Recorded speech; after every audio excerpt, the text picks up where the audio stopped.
I'm Judy Royster from the Native American Law Center at the University of Tulsa, and I'd like to welcome you all here. I'm going to start welcoming remarks from the Dean of the Law School, Janet Leavitt, and Chief of the Osage Nation, Jim Gray.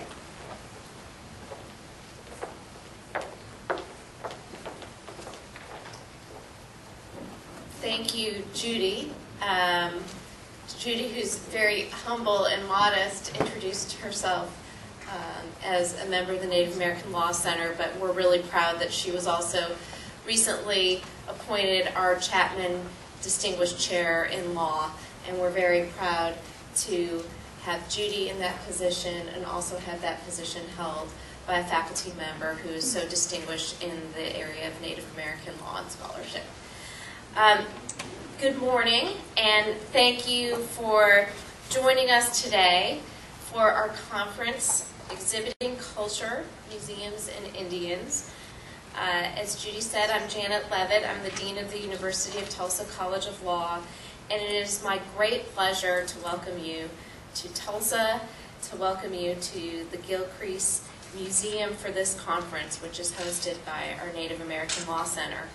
As many of you here know, we have a lot of academics here, and a lot of us have participated in conferences. These conferences are a tremendous amount of work and a tremendous undertaking. And I need to start by just thanking a couple of the people who have worked so hard to pull this off today. And it is, I can already tell, it's just so classy the way this was pulled together. So Barbette Veet, I don't know where Barbette is. I saw her around here today. Jimmy Hart and Ken Barton, they're all back there. They have worked really hard, and I think we just owe them a round of applause. Thank you very much. And after this weekend, you guys get a bit of a break. We are really fortunate to have so many preeminent scholars joining us for what promises to be a very robust dialogue and discourse on our topic of museums and Indians. The location of today's conference is significant because the Gilcrease Museum is home to an extensive collection that represents the world's largest collection of art and artifacts of the American West. This also allows us to celebrate a unique and rather new partnership between the University of Tulsa and the City of Tulsa to operate this museum, which is a true national and international treasure. By virtue of its location in the heart of Indian Territory, the University of Tulsa has unique resources for the study of Native American issues. In addition to the wonders of this museum, and I really hope that many of you take the opportunity to explore the museum, our university's libraries contain the Alice Robertson collection, including the papers of her grandfather, Samuel Worcester, of Worcester versus Georgia fame, and other collections containing tribal and governmental records important to Indian tribes. Also among these resources is the Native American Law Center at the University of Tulsa College of Law. Established in 2000, the center continues to build upon the foundation of our Native American Law Certificate Program, our LLM degree program in Native American and Indigenous Law, and our Geneva Institute on Indigenous Peoples Law. These programs and these degrees allow us to enhance opportunities for scholarship in the field by our students and our faculty. Students in our Native American Law program have benefited tremendously from this impressive collection of resources for study and teaching. An example of these accomplishments includes a second-year law student, Nathan Mendenhall, who studied with all of our faculty, but also under the mentorship of Professor Tatum, and who won an international writing competition with a paper written for one of his Indian law classes. He then put his Native American law training to work last fall as an intern for the Secretariat of the United Nations Permanent Forum on Indigenous Issues. Other alumni include names that many of you will be familiar with: Angelique Eaglewoman, Michelle Grunstead, Tayawagi Helton, and Stacy Leeds. These students, who are now professors and distinguished academics, have all graduated from the Indian Law program at the University of Tulsa College of Law, and they now represent some of the finest scholars at universities around the country and around the world. Additionally, many of our Indian Law alumni are engaged in important work for tribal governments and federal agencies across the United States. The Native American Law Students Association provide a valuable service to our campus community. The NALCCA Moot Court team competes head-to-head with the nation's best law students, and this year we advanced to the quarterfinals of a 44-team field at the National Native American Law Moot Court competition.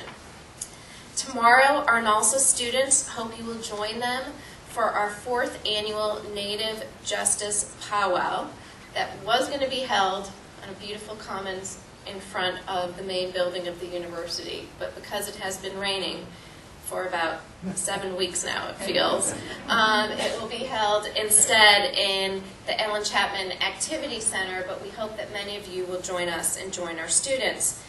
And of course, we are quite proud of our Native American Law faculty, which I will say more about individually this evening, who have not only challenged our students, but continue to help drive a national discussion and world-renowned scholarship on Native American issues. I believe that the significance of our Native American Law program can be put into perspective by its direct effect on the tribes in Oklahoma. TU College of Law alumni currently lead all 3 branches of government of the Cherokee Nation, and you also find TU alumni active in the leadership and judiciary of many of Oklahoma's other tribes. Together with our partners in the community, the TU College of Law and its Native American Law Center are working to further dialogue that addresses Native American issues, including this conference. And it is now my pleasure to introduce one of the leaders in Tulsa and to welcome to the podium the chief of the Osage Nation, Jim Gray. He is serving in his 2nd term as chief of the Osage Nation. The Osage Nation has really, under his leadership, some tremendous accomplishments, a significant reorganization, a writing of a constitution. He tells me that every member of the Osage Nation is now recognized as a member of the Osage Nation, and we want to welcome him and thank him for letting us be here in the middle of the Osage Nation. And every time I come out to this museum and walk through that room that we all had breakfast in, I'm just so struck at the beauty, the grandeur, the history, and all that the nation brings to Tulsa and to this country. So thank you very much, and we'll now have a couple remarks.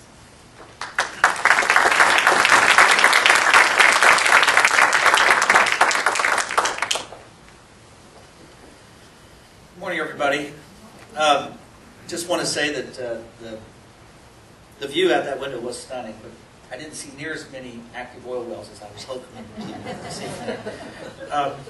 I have just a few remarks I want to make, certainly on the topic itself, but I wanted to make sure that I did not fail to recognize some very significant individuals that are part of your program that I have grown to respect and appreciate and admire over the years.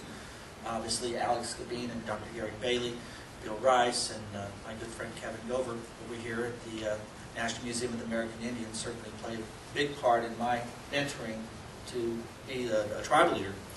I was just visiting with Kevin not too long ago where he had a reception honoring the Native American Code Talkers.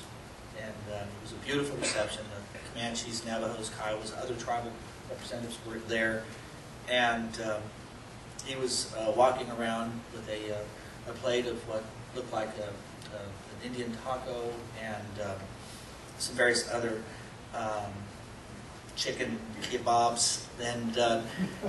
I sat down next to him and I said, well, you certainly look relaxed and happy in your new position. And as he was finishing off his kebab, he said, I'm just trying not to screw it up.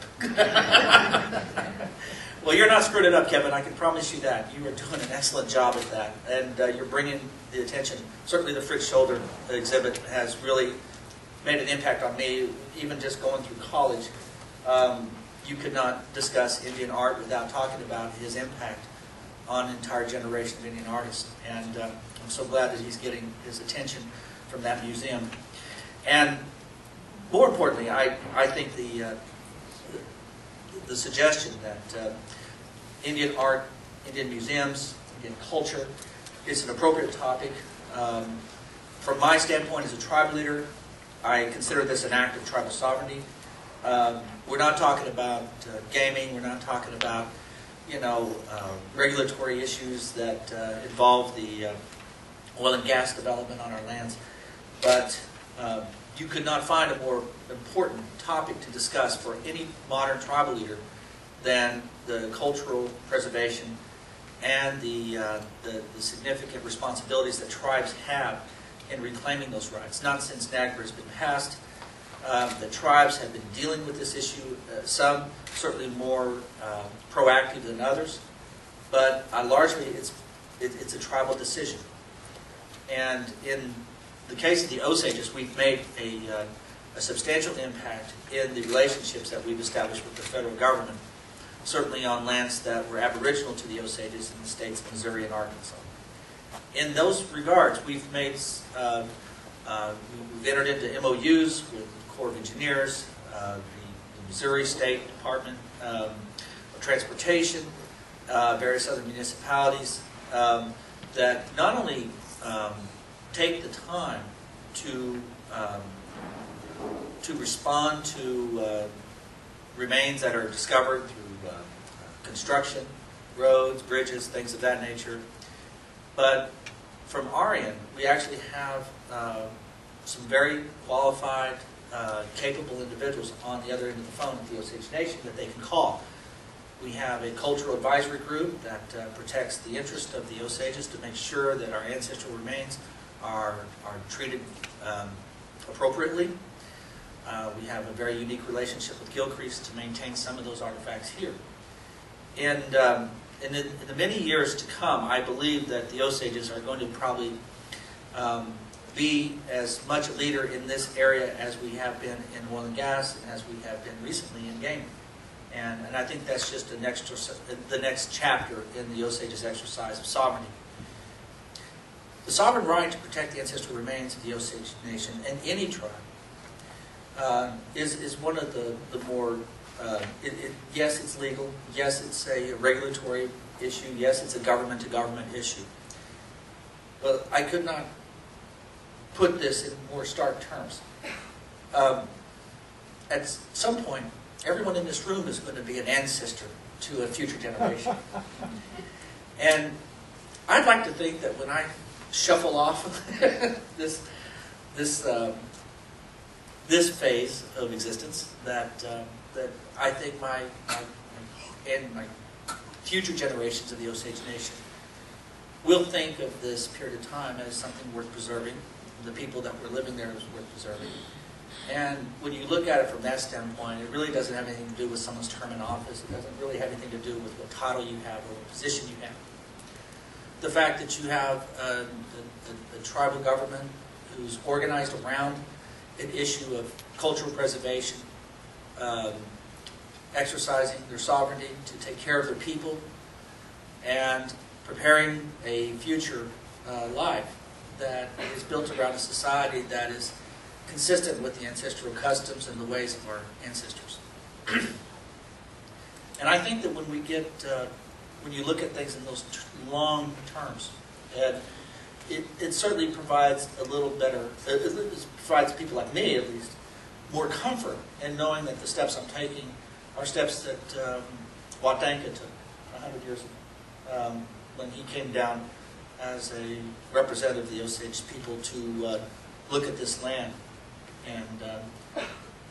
and go back to his leadership and say, there's something in this land here that's going to take care of our people, and we need to come down. And in a way, you know, we all have a little bit of that in us, that sense of importance of the moment, but more importantly, the sense of importance for somebody who may be an Osage or maybe a tribal representative 100 years from now. And when they inherit what we have done, will they be better off? Or will they have to re-fight all these battles over again? And my hope is that through events like this, the talent of the individuals that are here, we can certainly make this a better place for our future generations. So I applaud all of you for being here, and I applaud the organizers of this event. So welcome to the Osage Reservation, and thank you all for attending.